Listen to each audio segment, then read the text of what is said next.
ढाका की व्यस्त जिंदगी से थककर रफीक साहब अपनी पत्नी मीतू और 6 साल के बेटे राहुल को लेकर चले आए चटगांव के एक पहाड़ी जंगल के किनारे हाल ही में खुले एक इको रिसॉर्ट में। जगह प्राकृतिक सौंदर्य से भरपूर थी, लेकिन लोगों के बीच एक बात मशहूर थी, उस जंगल में ज्यादा अंदर मत जाना, वहां बाघ है। रफीक साहब ऐसी बातों पर विश्वास नहीं करते थे।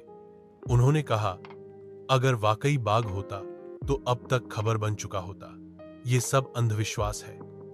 अगले दिन सुबह सब जंगल के किनारे ट्रैकिंग पर निकल पड़े।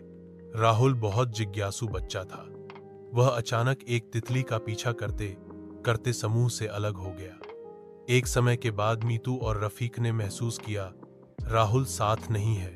वे चिल्ला चिल्ला कर खोजने लगे, लेकिन चारों तरफ सन्नाटा, बस पत्तों की सरसराहट, पक्षियों की आवाजें और दूर से आती एक अनजानी गड़गड़ाहट। गाइड तुषार बोला, इधर आइए, इस ओर कुछ पैरों के निशान दिखे हैं। अचानक वे खुले स्थान पर पहुंचे और वहीं ठिठक गए।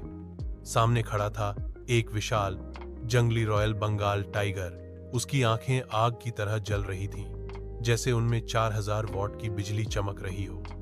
उसके पास ही था राहुल।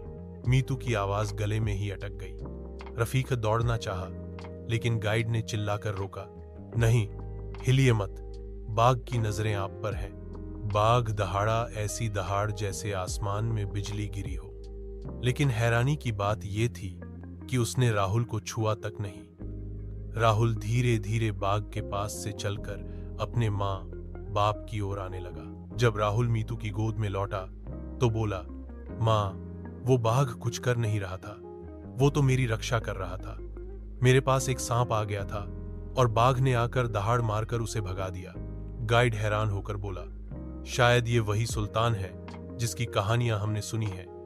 वन रक्षक कहते थे कि वो इंसानों का शिकार नहीं करता, बल्कि जंगल की रक्षा करता है। अगले दिन जब वे वापसी कर रहे थे तो एक बार फिर उन्होंने उसी जगह की ओर देखा।